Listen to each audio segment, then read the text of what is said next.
బాబు సంతకం ఎక్కడ పెట్టాలి? సార్ ఒకసారి మీ ప్రాపర్టీస్ చూసుకుంటారా? చూద్దాం. ఇది మందే, ఇది మందే, మందే మందే, ఇది మందే. ఇవన్నీ రోజు చూసేవేనమ్మా, మనమే అవి. సంతకం ఎక్కడ పెట్టాలో చెప్పు, పెట్టేస్తాం. ఇక్కడ పెట్టండి. Please come on పెన్ని. కంగ్రాట్స్ అన్నా, ఈ రోజు నుంచి నాకు పోయి పార్ట్నర్ అయిపోయావు. రై శుక్లాబాయ్ కి శుక్రుడు పీక్ లో ఉన్నారా? చాక్లెట్ తీసుకోండి సార్. చాక్లెట్ ఎందుకమ్మా, దేశానికి ఏదో మేము పెద్ద సేవ చేసినట్టుగా. మీరు అంతకంటే గొప్ప పని చేశారండి. ఏం చేశానమ్మా? మీ ఆస్తి మొత్తం అనాథ శరణాలయానికి రాసి ఇచ్చేశారు. ఏం మాట్లాడుతున్నావురా? నరాలు కట్ అయిపోయింది. నేను నా ఆస్తి రాసేవటం ఏంట్రా? ఈ డాక్యుమెంట్ లో అలాగే రాసింది. మీరు సంతకం కూడా పెట్టేశారు. ఇక నుంచి ఈ ప్రాపర్టీ మీద మీకు లీగల్ గా ఏ హక్కులు లేవు. ఒరే నన్ను ఏ పర్పస్ తో లోపలికి పిలిచారా? ఏ పర్పస్ తో సంతకాలు పెట్టించుకున్నారా? నా ఆస్తి మొత్తం కొట్టేసి నన్ను బెకారుడు చేసి పొమ్మంటారేంట్రా? రేయ్ రేయ్ శుక్లాబాయ్, ఈ శుక్లాబాయ్ తో పెట్టుకుంటారా? సెకండ్ కో శాల్తీ తీస్తా.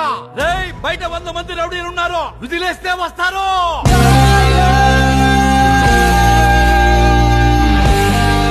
ఏంటి శుక్లాబాయ్ అరుస్తున్నావు? అరుస్తున్నానా? 500 కోట్ల ఆస్తిని తీసుకుని ₹1 చాక్లెట్ చేతిలో పెడితే అరవకూడదా? కూల్ గా పాట పాడాలా? ధీర ధీర శూర అని పాట పాడాలా?